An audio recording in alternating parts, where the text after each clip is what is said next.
नमस्कार, मैं हूं आशुतोष और आप देख रहे हैं सत्य हिंदी। सत्य हिंदी के विशेष कार्यक्रम श्रवण गर्ग की खरी खरी में आपका स्वागत है। यह हमारा वो कार्यक्रम है जिसमें देश के जाने माने पत्रकार संपादक श्रवण गर्ग जी अपनी तीखी टिप्पणियां करते हैं मौजूदा राजनीतिक माहौल पर। और उनकी तीखी टिप्पणियों से ना तो सत्ता पक्ष बचता है, ना ही विपक्ष, और दोनों ही तिलमिला के रह जाते हैं।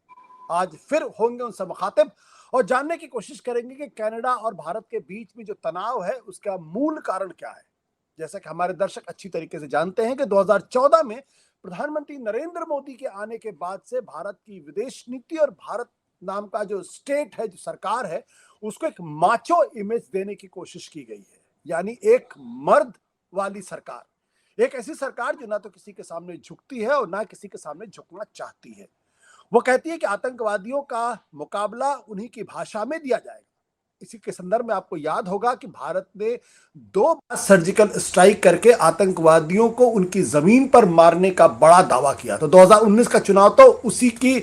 तर्ज पर ही लड़ा गया, बल्कि उसी के बिना पे लड़ा गया था और भारी जीत भारत सरकार को या नरेंद्र मोदी को या बीजेपी को हासिल हुई थी। कनाडा में जो मामला हुआ है उसमें यह आरोप लगा है कि भारत ने हरदीप निज्जर नाम के खालिस्तानी आतंकवादी को उसके ही जमीन पर मार गिराया है। कनाडा सरकार का कहना है कि भारत सरकार के इन्वॉल्वमेंट और उनके कुछ अधिकारियों के इन्वॉल्वमेंट के सबूत उनके पास है। इस संदर्भ में सिंगापुर में कनाडा के जो नेशनल सिक्योरिटी एडवाइजर है और भारत के national security adviser Ajit Doval, उनके बीच मुलाकात हुई थी और उसके बाद से जो खबरें सामने आई हैं, वॉशिंगटन पोस्ट में जो खबर छपी है वो बहुत चिंताजनक खबर है। तो इसी पर जानेंगे हम दरअसल श्रवण जी की राय और समझने की कोशिश करेंगे कि दरअसल हो क्या रहा है और ये कितनी चिंताजनक भारत के लिए है बात है। श्रवण जी, आपका बहुत बहुत स्वागत है। जी सर। देखिए क्या हो गया है कि हरियाणा में क्यों हारे और महाराष्ट्र में क्या होगा, जी इसको लेकर पूरी बहस चल रही है हमारे मीडिया में। और जो वैकल्पिक मीडिया है उसमें भी लगभग यही बहस चल रही है। एक बहुत बड़ा जो मामला चल रहा है भारत और कनाडा के बीच, जिसमें अमेरिका भी इन्वॉल्व है और पश्चिमी देश भी प्रकारांतर से शामिल हैं। और इतना बड़ा तनावपूर्ण संबंध कनाडा और भारत के बीच में चल रहा है और कनाडा में कोई 20 लाख के करीब हमारे भारतीय मूल के नागरिक रहते हैं। वो चिंतित हैं कि ये क्या चल रहा है। अमेरिका में कोई 40 लाख भारतीय रहते हैं, वो चिंतित हैं कि ये क्या चल रहा है। पर भारत में न तो कोई मीडिया में चर्चा है, न कोई सरकार नागरिकों को बताना चाहती है। हम लोग लगे हुए हैं महाराष्ट्र में,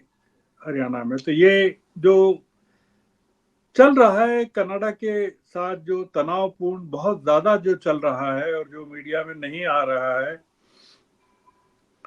उसको लेकर जो मन में आशंका पैदा होती है वो ये होती है कि देश के जो नागरिक हैं, भारत के 140 करोड़ नागरिक, वो कितने सुरक्षित हैं। खासकर वो नागरिक जो सरकार की खुलकर आलोचना करते हैं, जिनको सरकार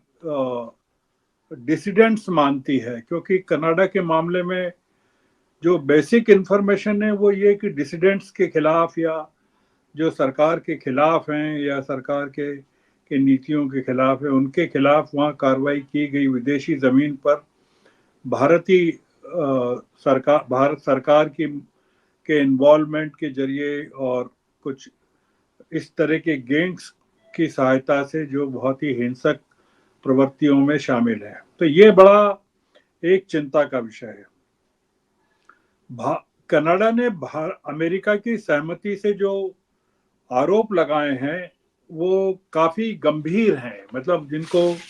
कहना चाहिए कि इस तरह के आरोप हमारे यहाँ इतने सालों से हम देख रहे हैं, भारत की विदेश नीति को भी देख रहे हैं और कई बड़े बड़े हमने विदेश मंत्रियों को भी भारत में देखा है। मतलब हमको कई विदेश मंत्रियों के चेहरे भी याद हैं और उनके नाम भी याद हैं और उनकी भूमिकाएं भी याद हैं। तो ये इस समय जो चल रहा है उसमें नागरिकों को कुछ बताया ही नहीं जा रहा है। मतलब देश के नागरिक पूरी तरह से अचेत हैं, जिसको कहना चाहिए ना, एनेस्थेशिया में पड़े हुए हैं कि उनको कुछ पता ही नहीं कि क्या चल रहा है। मतलब अगर जैसा आशुतोष जी कह रहे हैं कि 2019 का चुनाव इसी बिना पर लड़ा गया था और जीता गया था, तो हमको मानना चाहिए कि जो आने वाले सारे चुनाव हैं वो कनाडा में भारत की जो कार्रवाई चल रही है उसके आधार पर भारत सरकार को या भारतीय जनता पार्टी को और संघ को जीतना चाहिए, पर ऐसा है नहीं।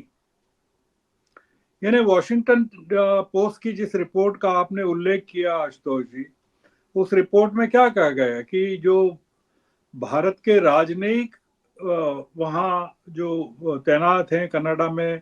चाहे ओटावा में हो या वैनकूवर में हो, आदि जगहों पर जो हैं वो क्या करते हैं, वो जो डिसिडेंट्स हैं, खास करके जो सिख कम्युनिटी के जो अलगाववादी जिनको नाम दिया गया है, उनके बारे में जानकारी एकत्र करने में मदद करते हैं। और वो जो मदद वो जानकारी एकत्र करते हैं वो वहाँ रह रहे भारतीयों की मदद से करते हैं जो भारतीय मूल के नागरिक हैं, और उनको काफी चीज को लेकर डराया धमकाया जाता है। और वो जो जानकारी है फिर जो हमारी रिसर्च एंड एनालिसिस विंग है, जिसको रॉ कहते हैं हम, उस वो इस्तेमाल करती है इस काम के लिए कि जो अपने जिनको टारगेट पर लिया जाना चाहिए उनको आइडेंटिफाई करती है। और सबसे खतरनाक बात यह है कि उन टारगेट्स के खिलाफ जो ऑपरेशन होता है, हिंसक ऑपरेशन जो होता है, उसको उन्होंने कहा है कि एक जो आपराधिक सिंडिकेट है, जो जिसका सरगना लॉरेंस बिश्नोई है, जिसका कि विशाल नेटवर्क कनाडा में भी है और विदेशों में है, वो करता है। अब आप सोचिए कि ये कितनी जबरदस्त खबर है वॉशिंगटन पोस्ट की, और क्या आपको भारत के किसी अखबार में, हिंदी के अखबार में या हिंदी चैनल में मिली है क्या? मतलब जी। भारत ने तो सिरे से खारिज किया है पूरी की पूरी पूरे के पूरे आरोप को। तो वो जो आरोपों को खारिज किया है केवल वो जानकारी है।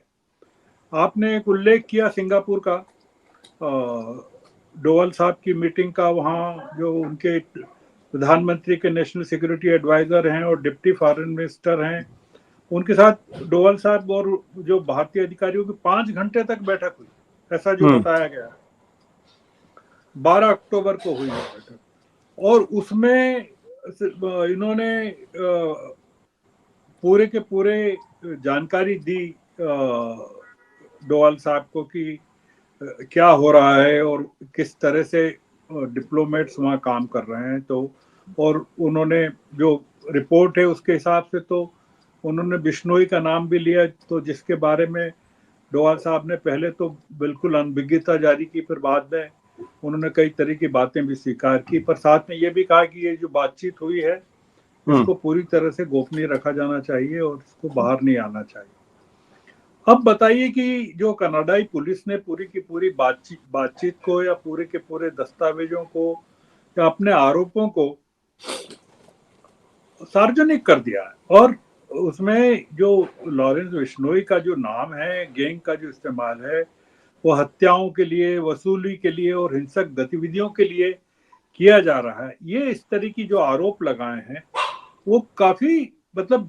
चौंकाने वाले इसलिए हैं कि हम अपनी सरकार के बारे में ये तो हमें पता है कि वो पेगासस का इस्तेमाल करती है भारत में, जो उसके आलोचक हैं या जो जिस तरह के लोग हैं उनके खिलाफ करती है, और इसको लेकर काफी बवाल भी मचाता, और अब कोई उसके बारे में बात भी नहीं करता है। मतलब राहुल गांधी तक का फोन उसमें लिया गया था जांच के लिए, पर उसके बाद क्या हुआ? पेगासस का इस्तेमाल आज भी हो रहा होगा, बंद नहीं हुआ है, उसके बारे में कोई इस तरह की जानकारी नहीं। तो हम जो चिंता है वो ये है कि अगर जो सरकार के या देश विरोधी जिनको माना जाता है, या आतंकवादियों में, आतंक की गतिविधियों में लिप्त जिनको माना जाता है, या विपक्षी जिनको माना जाता है, विरोधी डिसिडेंट्स जिनको माना जाता है,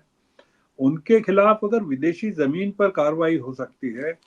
तो फिर क्या इंडिया में जो रह रहे हैं इस तरह के लोग, उनके खिलाफ किस तरह की कार्रवाई की जा सकती है। और इस सिलसिले में जब हम देखते हैं तो ये जो बम्बई में जो बाबा सिद्दीकी की जो हत्या हुई है, ये काफी अलार्मिंग है। मतलब कनाडा का आरोप और मुंबई में जो विश्नोई गैंग का जो पूरा का पूरा ऑपरेशन हुआ, इन दोनों को मिलाकर अगर देखें तो बहुत भयानक स्थिति, भयानक चित्र उभर कर आता है। ये जो कनाडाई पुलिस है उसने तो ये आरोप लगाया है, रॉयल कनाडा जो माउंटेड पुलिस है उसने, और उसने जिस तरह के आरोप लगाए हैं कि गैंग का इस्तेमाल किस तरह से किया जाता है, तो उस सिलसिले में अनुमति मांगी गई थी भारत से कि वो जो अधिकारी हैं, जो भारतीय अधिकारी, डिप्लोमेट जिनको कहा गया है, उनसे पूछताछ की अनुमति मिले, या उनको जो एक जो राजनयिकों के तौर पर जो इम्यूनिटी प्रदान है वो खत्म की जाए, जिससे पूछताछ की जा सके। तो उस अनुरोध को पूरी तरह खत्म कर दिया गया, खारिज कर दिया गया। और इसका परिणाम क्या हुआ कि वो जो लोग थे उनको कनाडा ने निष्कासित कर दिया, वो जिन जिन अधिकारियों के नाम थे। अब उसके बारे में जो हमारे यहाँ प्रचारित किया गया, वो ये प्रचारित किया गया कि भारत ने अपने लोगों को वापस बुला लिया गया, और रिटेलिएशन में कनाडा के जो अधिकारी थे, 6 अधिकारी है जितने थे, उनको हमने यहाँ से निष्कासित कर दिया। अब जो बड़ा मुद्दा उभर कर आता है पूरे के पूरे घटनाक्रम में, वो काफी चौंकाने वाला और चिंता करने वाला है। हम ये मानकर चल रहे हैं कि ये जो कनाडा का आरोप है पूरी तरह गलत है। हम ये अपनी सरकार को मान भी लें कि वो इस कोई मतलब वो निर्दोष होगी, सरकार निर्दोष होगी, पर क्या जिन आरोपों को कनाडा सरकार ने लगाया है, और वो पूरा का पूरा जिस तरह की अमेरिकी गुप्तचर सूत्रों के हिसाब से या सूचनाओं के आधार पर लगाया गया है, और जिसमें पूरे के पूरे ये G7 के जो लोग पूरे के पूरे देश इन्वॉल्व हैं कि सूचनाओं का आपस में आदान प्रदान करते हैं, उसको कैसे आप खारिज करेंगे। और दूसरा ये, इससे सवाल ये उठता है कि क्या कोई ऐसा संगठित गिरोह भारत की जमीन पर है जो सरकार की बगैर जानकारी के विदेशों में विरोधियों के खिलाफ ऑपरेट कर रहा है। मतलब जो जानकारी अभी फ्लोट हो रही है पूरी की पूरी, विदेशी मीडिया में भी हो रही है, वॉशिंगटन पोस्ट में भी हो रही है, वायर ने भी जो लिखा है चीजों को लेकर, उसके हिसाब से तो अमित शाह जी का नाम भी इस मामले में घसीटा गया है, और उसका कोई क्लैरिफिकेशन या स्पष्टीकरण अभी आया नहीं है। तो सवाल यह है कि उनको निष्कासित तो कर दिया कनाडा ने। अब जैसे आज की जो देख रहा था, एक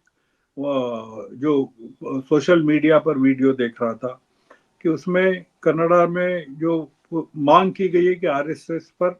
वहां कनाडा में प्रतिबंध लगाया जाए, और कई तरह के आरोप लगाए गए हैं आरएसएस को लेकर। अब आरएसएस के 100 साल पूरे हो रहे हैं। विजयादशमी पर हमने इतना महान भाषण सुना हमारे संघ चालक का, भागवत जी का, और कनाडा में संघ को लेकर जिस तरह की बातें की गई, जिस तरह की गतिविधियों की बात की गई, तो ये काफी कॉन्ट्राडिक्टरी है कि नागरिकों को किस पर यकीन करना चाहिए। एक जो मुद्दा जिस बात पर मैं आपका ध्यान आकर्षित करना चाहता हूं वो ये कि एक तरफ तो हमने शुरुआत की है कि अपने पड़ोसी मुल्कों के साथ हम अपने रिश्तों को ठीक करें। अगर आपने नोटिस किया हो तो जयशंकर जी की जो अभी पाकिस्तान की विजिट को लेकर जो फोटोज और जिस तरह की चीजें छपी है वहाँ अखबारों में और जो पब्लिसिटी हो रही, कुछ दिन पहले हमने देखा कि मालदीव्स के राष्ट्रपति भारत आए, उनके साथ यानी उन मालदीव्स के साथ हमारे बहुत भयानक संबंध खराब हो गए थे, उसके बाद हम नए सिरे से ठीक कर रहे हैं मालदीव्स के साथ। पाकिस्तान गए वो, हालांकि जयशंकर ने कहा कि वो पाकिस्तान तो शंघाई कोऑपरेशन ऑर्गेनाइजेशन की मीटिंग के लिए गए, पर हर आदमी जानता है कि अगर वो पाकिस्तान गए हैं तो कोई वहाँ ऐसा तो है नहीं कि पाकिस्तान के अधिकारियों से बात नहीं करेंगे या प्राइम मिनिस्टर से बात नहीं करेंगे। जयशंकर अभी कुछ दिन पहले श्रीलंका भी गए थे, जहां उन्होंने श्रीलंका में जो नए प्रधानमंत्री बने हैं दिशा नाइके उनके साथ बातचीत की थी। मैं जिस पॉइंट की तरफ आपका ध्यान या अपने दर्शकों का ध्यान आकर्षित करना चाहता हूँ वो ये कि हम एक तरफ तो हमने कोशिश की कि कर रहे हैं कि हम अपने पड़ोसियों के साथ थोड़े से जो खराब रिश्ते हैं, किसी भी पड़ोसी के साथ हमारे अच्छे रिश्ते नहीं है आज की तारीख में, चाहे जो भी हो, नेपाल हो, श्रीलंका हो, बांग्लादेश हो, पाकिस्तान हो, मालदीव्स हो, किसी के साथ भी अच्छे नहीं। हमको अचानक से लगा कि नहीं संबंध ठीक होने चाहिए और अब हम ठीक कर रहे हैं। बांग्लादेश के साथ तो खैर बहुत ही खराब संबंध अभी चल रहे हैं हमारे, जब से ये खालिदा जिया का पूरा एपिसोड हुआ। सवाल ये है कि ये शेख हसीना का, जी शेख हसीना, शेख हसीना, सॉरी शेख हसीना।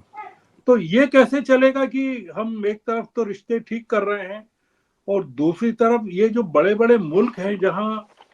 पूरे के पूरे भारत के स्टेक्स हैं, मैंने जैसा कहा कि हमारे बच्चे वहाँ पढ़ने के लिए जाते हैं, हमारे बच्चे जॉब्स के लिए जाते हैं, और अगर उनके मन में जो कनाडा में रह रहे हैं 20 लाख के करीब भारतीय एनआरआई रह रहे हैं, उनके उनके मन में अगर ये बैठ जाए कि ये तो यहाँ तो बहुत इस तरह की इनसिक्योरिटी है या हमारे लोगों का इस्तेमाल गुप्तचर इंफॉर्मेशन कलेक्ट करने के लिए किया जा रहा है और वो बहुत डरे हुए रहते हैं, तो हम अपने देश के 140 करोड़ लोगों को कैसे बताएंगे या क्या कैसे समझाएंगे कि सरकार कैसे बताएगी कि ये विदेशों में जो आरोप लगाया जा रहा है कि वहाँ हिंसक हमले हो रहे हैं सरकार विरोधियों पर, भारत विरोधियों पर, उसमें सरकार की या गृह मंत्रालय की, अमित शाह जी की कोई भूमिका नहीं है। और मतलब नागरिकों को कैसे समझ में आएगा कि उनकी खुद की जासूसी नहीं होती है? कैसे समझ में आएगा कि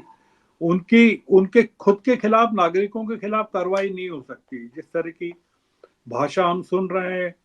प्रधानमंत्री के मुंह से कि ये कांग्रेस के लोग तो अर्बन नक्सल हैं, या उनके लिए उनके उनका उनका क्या होना चाहिए, इस तरह की भाषाएं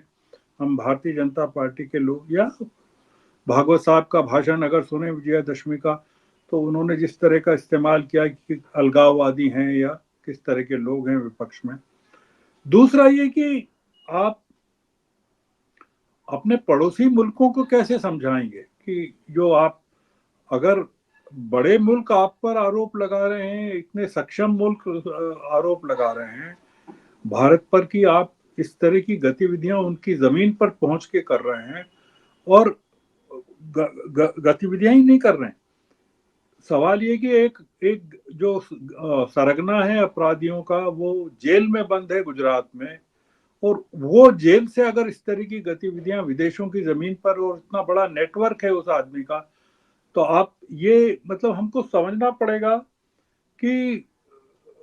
सरकार में या मतलब चला कौन रहा है, फैसले कौन ले रहा है? मतलब क्या वो जो एक आदमी है जेल में बंद है, वो क्या कुछ भी कर सकता है और सरकार को उसकी कोई जानकारी नहीं है क्या? तो ये जो आज आज देखिए पूरा ये मामला अगर ये है कि कनाडा है या अमेरिका है, कल को अगर पूरा यूरोप अपने आप को इस तरह से आशंकित महसूस करने लगे कि ये हमारे यहाँ तो नहीं इस तरह की गतिविधियां हो रही है, छोटे छोटे जो तमाम देश हैं वो अगर अपने आप को असुरक्षित महसूस करने लगे, तो कैसा लगेगा? या हम लोग एक लंबे समय तक पाकिस्तान के खिलाफ आरोप लगाते रहे थे कि पाकिस्तान की सरकार या उसकी जो खुफिया एजेंसी है, चाहे वो हमारे यहाँ टेररिस्ट ऑपरेशंस करती है, हमारे यहाँ के लोगों को की हत्याएं करती है, हमारे यहाँ विस्फोट करती है, हिंसक गतिविधियों में लिप्त। आज कनाडा जैसा एक देश जो है बहुत ही जो जिसको हम एक अलग किस्म से हमारे रिश्ते रहे हैं, जो वर्तमान प्रधानमंत्री हैं उनके पिताजी के जमाने से रहे हैं, जब वो वहाँ के प्रधानमंत्री थे, जिन लोगों ने कनाडा को बिल्ड किया है। और हम जो, जैसा आपने कहा कि 2014 के बाद से जो हमारा नजरिया है कि नो नॉनसेंस, जीरो टॉलरेंस, तो जीरो टॉलरेंस आप देश के नागरिकों के प्रति तो आपका चल रहा है, कि no nonsense, zero tolerance corruption के खिलाफ या आतंकी गतिविधियों के खिलाफ या अर्बन नक्सल्स के खिलाफ। क्या ये जो नीति है ये विदेशों के खिलाफ भी आप इसी तरह से उसको एंडोर्स करते हैं क्या? और अगर कनाडा आरोप लगा रहा है तो आप उसके बारे में उसको खारिज कैसे कर सकते हैं? आप उनको आप जवाब क्यों नहीं देना चाहते हैं? कल से अमेरिका अगर लगाता है, निज्जर की हत्या के बाद तो अमेरिका ने भी, या पन्नू को लेकर जो तमाम आरोप अमेरिका ने भी लगाए थे कि उनकी हत्या का जो षड्यंत्र है अमेरिकी जमीन पर भी हुआ है, और उसमें जिस आदमी की गिरफ्तारी हुई है वो अभी भी आपने देखा कि उसको अमेरिका ने अपने पास अपने यहाँ बुला के रखा हुआ है। ये जो तमाम चीजें चल रही है, मैं अपनी बात को समाप्त करता हूं कि ये हरियाणा ठीक है, कौन जीत गया कौन हार गया,